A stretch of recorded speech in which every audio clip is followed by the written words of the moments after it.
കർത്താവിൽ പ്രിയ സഹോദരങ്ങളെ, കർത്താവിൻ്റെ കൃപയും കരുണയും ഈ ഗ്രൂപ്പിലുള്ള എല്ലാവരുടെ മേലും, എന്നെ കേൾക്കുന്ന എല്ലാ വ്യക്തികളുടെ മേലും, കുടുംബങ്ങളുടെ മേലും ധാരാളമായി ഉണ്ടാകട്ടെ എന്ന പ്രാർത്ഥനയോടെ ഇന്നത്തെ ക്ലാസ് ആരംഭിക്കാം. എല്ലാവരും തയ്യാറല്ലേ? ഇന്ന് നമ്മൾ പഠിക്കുന്നത് വിശുദ്ധ മർക്കോസ് എഴുതിയ സുവിശേഷം 10-ാം അധ്യായം 31 മുതലുള്ള വചനങ്ങളാണ്.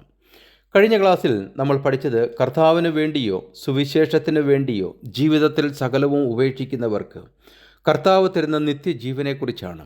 31-ാമത്തെ വചനം: എങ്കിലും മുമ്പന്മാർ പലരും പിമ്പന്മാരും, പിമ്പന്മാർ മുമ്പന്മാരുമാകും എന്നുത്തരം പറഞ്ഞു. വിശുദ്ധ മത്തായി എഴുതിയ സുവിശേഷം 20-ാം അധ്യായത്തിലെ മുന്തിരിത്തോട്ടത്തിലെ ഉപമ വിശുദ്ധ മർക്കോസ് ഒഴിവാക്കിയിരിക്കുന്നു.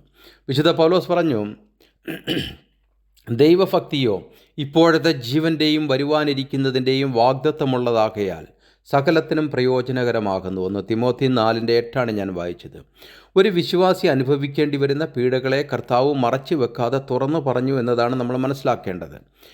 പീഡ അനുഭവിക്കേണ്ടത് കൊണ്ട് തന്നെ പലരും വിശ്വാസം ത്യജിച്ച് പിന്നിലേക്ക് മാറുമെന്ന് കർത്താവ് തന്നെ പറയുന്നു. അതേസമയം നമ്മൾ പ്രതീക്ഷിക്കാത്ത അനേകർ സകല പ്രയാസങ്ങളെയും അതിജീവിച്ച് വിശ്വാസത്തിലേക്ക് കടന്നു വരികയും മുന്നേറുകയും ചെയ്യുന്നത് ഇന്ന് നമ്മുടെ ഇടയിൽ കാണാവുന്നതാണ്.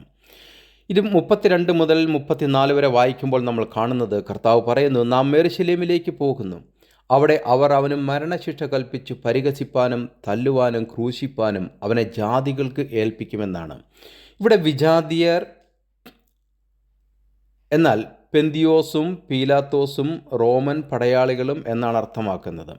വിശുദ്ധ മത്തായിയുടെ സുവിശേഷം 20-ാം അധ്യായം പഠിച്ചപ്പോൾ കർത്താവ് തൻ്റെ മരണം കുരിശിലൂടെയാണെന്ന് വ്യക്തമായി പറഞ്ഞത് നമ്മൾ കണ്ടതാണ്. വിശുദ്ധ മർക്കോസും ഈ ഭാഗത്ത് അത് വ്യക്തമാക്കുന്നു. കർത്താവ് പറഞ്ഞു, മഹാപുരോഹിതന്മാരുടെയും ശാസ്ത്രിമാരുടെയും കയ്യിൽ ഏൽപ്പിക്കപ്പെടും.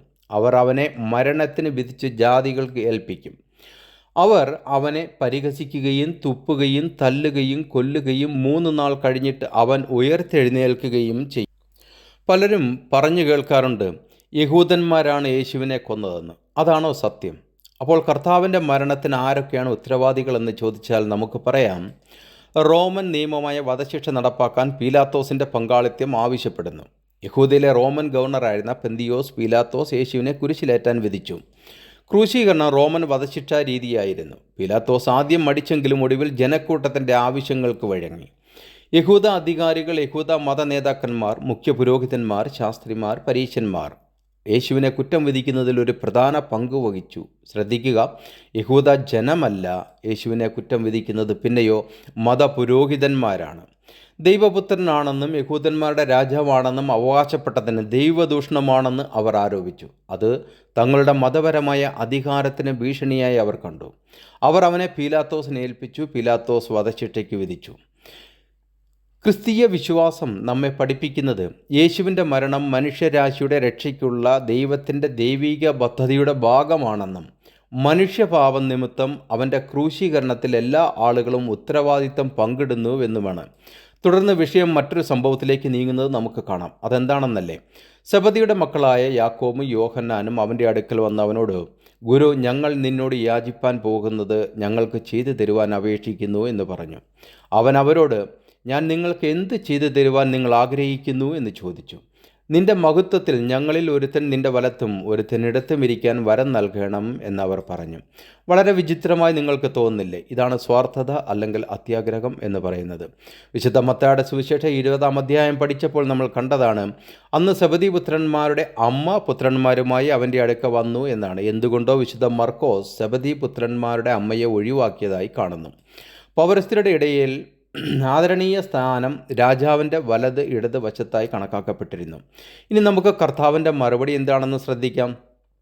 38 മുതൽ 45 വരെയുള്ള വചനങ്ങൾ വായിക്കുമ്പോൾ യേശു അവരോട്, നിങ്ങൾ യാചിക്കുന്നത് ഇന്നത് എന്ന് നിങ്ങൾ അറിയുന്നില്ല. ഞാൻ കുടിക്കുന്ന പാനപാത്രം കുടിപ്പാനും ഞാൻ ഏൽക്കുന്ന സ്നാനമേൽപ്പാനും നിങ്ങൾക്ക് കഴിയുമോ എന്ന് ചോദിച്ചതിന് കഴിയും എന്ന് അവർ പറഞ്ഞു. യേശു അവരോട്, ഞാൻ കുടിക്കുന്ന പാനപാത്രം നിങ്ങൾ കുടിക്കുകയും ഞാൻ ഏൽക്കുന്ന സ്നാനമേൽക്കുകയും ചെയ്യും നിശ്ചയം. എൻ്റെ വലത്തും ഇടത്തും ഇരിപ്പാൻ വരം നൽകുന്നത് എൻ്റേതല്ല, ആർക്കൊരുക്കിയിരിക്കുന്നുവോ അവർക്ക് കിട്ടും എന്ന് പറഞ്ഞു. ശേഷം 10 പേരും അത് കേട്ടിട്ട് യാക്കോബിനോടും യോഹന്നാനോടും നീരസപ്പെട്ടു തുടങ്ങി. യേശു അവരെ അടുക്ക വിളിച്ചു അവരോട്, ജാതികളിൽ അധിപതികളായവർ അവരിൽ കർത്തൃത്വം ചെയ്യുന്നു, അവരിൽ മഹത്തുക്കളായവർ അവരുടെ മേൽ അധികാരം നടത്തുന്നു എന്ന് നിങ്ങൾ അറിയുന്നു. നിങ്ങളുടെ ഇടയിൽ അങ്ങനെ അരുത്. നിങ്ങളിൽ മഹാനാകാൻ ഇച്ഛിക്കുന്നവനെല്ലാം നിങ്ങളുടെ ശുശ്രൂഷക്കാരനാകണം. നിങ്ങളിൽ ഒന്നാമനാകുവാൻ ഇച്ഛിക്കുന്നവൻ എല്ലാവർക്കും ദാസനാകണം. മനുഷ്യപുത്രൻ ശുശ്രൂഷ ചെയ്യിപ്പാനല്ല, ശുശ്രൂഷിപ്പാനും അനേകർക്ക് വേണ്ടി തൻ്റെ ജീവനെ മറുവിലയായി കൊടുപ്പാനും അത്രേ വന്നത്. പാനപാത്രം എന്ന് ഇവിടെ വെളിപ്പെടുത്തുന്നത് ശിഷ്യന്മാർ അനുഭവിക്കേണ്ടി വരുന്ന പ്രയാസങ്ങളെക്കുറിച്ച് കർത്താവ് പറയുന്നു. എന്നാൽ അന്ന് അത് ശിഷ്യന്മാർക്ക് തിരിച്ചറിയുവാൻ കഴിഞ്ഞിരുന്നില്ല എന്നായിരുന്നു സത്യം. തിരുവെഴുത്തുകൾ പരിശോധിച്ചാൽ നമ്മൾ കാണുന്നത് പാനപാത്രം കുടിക്കുക എന്ന് പറഞ്ഞാൽ സാധാരണയായി കഷ്ടപ്പാടുകളെയാണ് ചൂണ്ടിക്കാട്ടുന്നത്. ചില വചനങ്ങൾ നമുക്കൊന്ന് നോക്കാം.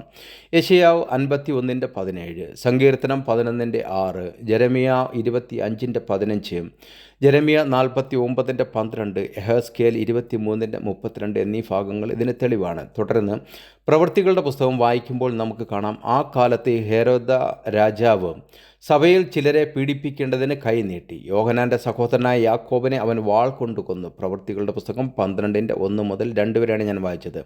തുടർന്ന് വായിക്കുമ്പോൾ പത്രോസ്ലീഹ തടവിലാകുന്നതും ശിഷ്യന്മാർ ചിതറിപ്പോകുന്നതും നമുക്ക് മനസ്സിലാക്കാവുന്നതാണ്.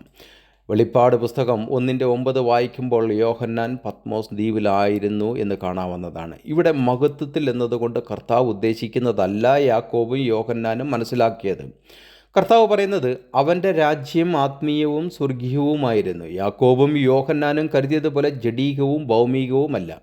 2, ഈ രാജ്യം സ്വാഭാവിക ബന്ധത്തിൻ്റെ അവകാശത്തിലാണ് നൽകിയതെന്ന് യാക്കോബും യോഹന്നാനും കരുതിയിരിക്കാം. പിന്നെ അവൻ കുറച്ചു ദൂരം ചെന്ന് കവിണ്ണു വീണ് പ്രാർത്ഥിച്ചു, എൻ്റെ പിതാവേ, കഴിയുമെങ്കിൽ ഈ പാനപാത്രം എന്നിൽ നിന്ന് നീങ്ങട്ടെ. വിശുദ്ധ മത്തായി 26:39 ഞാൻ വായിച്ചത്. പിതാവേ, നിനക്ക് മനസ്സുണ്ടെങ്കിൽ ഈ പാനപാത്രം എന്നിൽ നിന്ന് നീക്കണമേ, എങ്കിലും എൻ്റെ ഇഷ്ടമല്ല നിൻ്റെ ഇഷ്ടം അത്രേ ആകട്ടെ എന്ന് പറഞ്ഞു. വിശുദ്ധ ലൂക്കോസ് 22:42.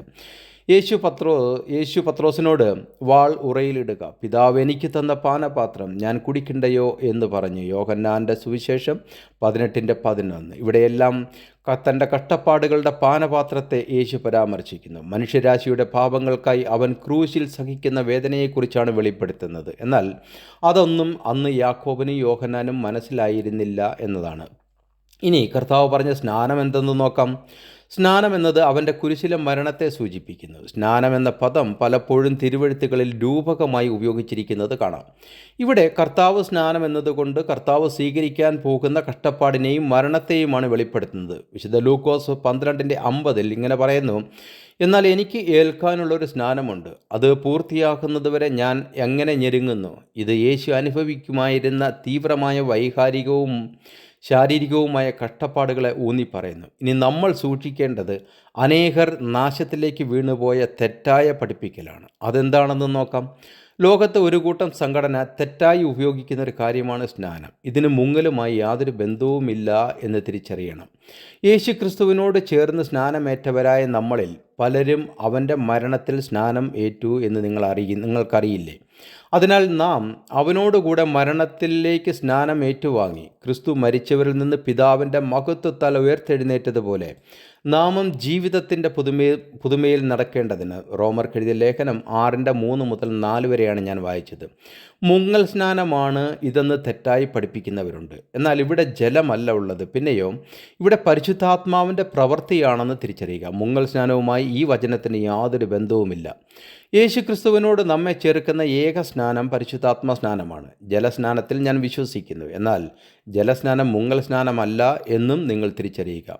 വിശുദ്ധ പൗലോസ് എഫേസോസാർക്ക് ലേഖനം എഴുതിയപ്പോൾ പറഞ്ഞു, കർത്താവ് ഒരുവൻ, വിശ്വാസം ഒന്ന്, സ്നാനം ഒന്ന്, എല്ലാവർക്കും മീതെയുള്ളവനും എല്ലാവരിലും കൂടി വ്യാപരിക്കുന്നവനും എല്ലാവരിലും ഇരിക്കുന്നവനുമായി എല്ലാവർക്കും ദൈവവും പിതാവുമായവൻ ഒരുവൻ. എഫേസ്യർക്ക് എഴുതിയ ലേഖനം 4:5-6 വരെയാണ് ഞാൻ വായിച്ചത്. ചുരുക്കത്തിൽ സ്നാനം ഒന്ന് മാത്രമേ ഉള്ളൂ എന്ന് വിശുദ്ധ പൗലോസ്ലീഹ പറയുന്നു. അപ്പോൾ സഭകൾ നടത്തുന്ന സ്നാനമാണോ മുങ്ങൽ, അതോ മുങ്ങൽ എന്ന സ്നാനമാണോ ശരി? വിശുദ്ധ ബൈബിൾ നമ്മെ പഠിപ്പിക്കുന്ന ആ ഏക സ്നാനം പരിശുദ്ധാത്മ സ്നാനമാണ്, അല്ലാതെ മുങ്ങലും കുളിയും തളിപ്പും ഒന്നും അല്ല സ്നാനമെന്ന് തിരിച്ചറിയുക. 46-52 വരെ വായിക്കുമ്പോൾ നമ്മൾ കാണുന്നത്, അവർ യെരിഹോവിലെത്തി. പിന്നെ അവൻ ശിഷ്യന്മാരോടും വലിയ പുരുഷാരത്തോടും കൂടെ യെരിഹോവിൽ നിന്ന് പുറപ്പെടുമ്പോൾ തിമ്രായുടെ മകനായ ബർത്തിമായി എന്ന കുരുടനായ ഒരു ഭിക്ഷക്കാരൻ വഴിയരികെ ഇരുന്നിരുന്നു. നസ്രാനായ യേശു എന്ന് കേട്ടിട്ട് അവൻ, ദാവീദ് പുത്ര യേശുവേ, എന്നോട് കരുണ തോന്നണമേ എന്ന് നിലവിളിച്ചു തുടങ്ങി. മിണ്ടാതിരിപ്പാൻ പലരും അവനെ ശാസിച്ചിട്ടും അവൻ ഏറ്റവും അധികം നിലവിളിച്ചു. അപ്പോൾ യേശു നിന്നു, അവനെ വിളിപ്പീൻ എന്ന് പറഞ്ഞു. ധൈര്യപ്പെടുക, എഴുന്നേൽക്ക, നിന്നെ വിളിക്കുന്നു എന്ന് അവർ പറഞ്ഞു. കുരുടനെ വിളിച്ചു. അവൻ തൻ്റെ പുതപ്പ് ഇട്ടുകളഞ്ഞ് ചാടി എഴുന്നേറ്റ് യേശുവിൻ്റെ അടുക്കൽ വന്നു. കർത്താവ് അവനോട് ചോദിച്ചു, ഞാൻ നിനക്ക് എന്ത് ചെയ്തു തരണമെന്ന് നീ ഇച്ഛിക്കുന്നു എന്ന് ചോദിച്ചതിന്, റബ്ബൂനി, എനിക്ക് കാഴ്ച പ്രാപിക്കണമെന്ന് കുരുടൻ അവനോട് പറഞ്ഞു. യേശു അവനോട്, പോക, നിന്റെ വിശ്വാസം നിന്നെ രക്ഷിച്ചിരിക്കുന്നു എന്ന് പറഞ്ഞു. ഉടനെ അവൻ കാഴ്ച പ്രാപിച്ചു യാത്രയിൽ അവനെ അനുഗമിച്ചു. വിശുദ്ധ മത്തായി 20-ാം അധ്യായത്തിൽ എഴുതിയ സുവിശേഷം 20-ാം അധ്യായം വായിക്കുമ്പോൾ നമ്മൾ 2 അന്ധന്മാരെ കാണുന്നു, കർത്താവിനെ സമീപിക്കുന്നു എന്നാണ്. എന്നാൽ വിശുദ്ധ മർക്കോസ് ഒരാളെക്കുറിച്ച് മാത്രമേ പറയുന്നുള്ളൂ. അവൻ്റെ ഈ നിലവിളി കേട്ടപ്പോൾ കർത്താവ് നിന്നു, അവനെ വിളിച്ചു, നിങ്ങൾക്ക് എന്ത് ചെയ്യണമെന്ന് നീ ഇച്ഛിക്കുന്നു എന്ന് ചോദിച്ചു. ഇതേ ചോദ്യമാണ് കർത്താവ് ഇന്ന് നമ്മൾ ഓരോരുത്തരോടും ചോദിക്കുന്നത്. എന്നാൽ അനേകർ എന്തൊക്കെയോ ചൊല്ലിക്കൂട്ടുന്നു, അല്ലാതെ അല്ലെങ്കിൽ കാണാതെ പഠിച്ചതിനെ ഉരുവിട്ടുകൊണ്ടിരിക്കുന്നു എന്നല്ലാതെ കർത്താവിനോട് നമ്മൾ യാതൊന്നും ചോദിക്കുന്നില്ല, സംസാരിക്കുന്നില്ല എന്നതാണ് നമ്മുടെ പ്രശ്നം. എന്നെ കേൾക്കുന്ന പ്രിയ സഹോദരങ്ങളെ, നമ്മൾ എന്തൊക്കെയോ ഉരുവിട്ടിട്ടും ഒച്ച വെച്ചിട്ടും ഒരു കാര്യവുമില്ല. നിങ്ങൾ കർത്താവിനോട് ചോദിക്കുക. അവൻ മനസ്സലിവുള്ള ദൈവമാണ്. കർത്താവ് നമ്മുടെ ആഗ്രഹങ്ങളെ സാധിച്ചു തരുന്ന നല്ല പിതാവാണ്. ഇന്നത്തെ ക്ലാസ് ഇവിടെ അവസാനിക്കുന്നു. അടുത്ത ക്ലാസ്സിൽ വീണ്ടും കാണുന്നതിനായി കർത്താവായ യേശു ക്രിസ്തു നമ്മെ ഇവരെ അനുഗ്രഹിക്കുമാറാകട്ടെ എന്ന പ്രാർത്ഥനയോടെ ബെഞ്ചമിൻ കോശി.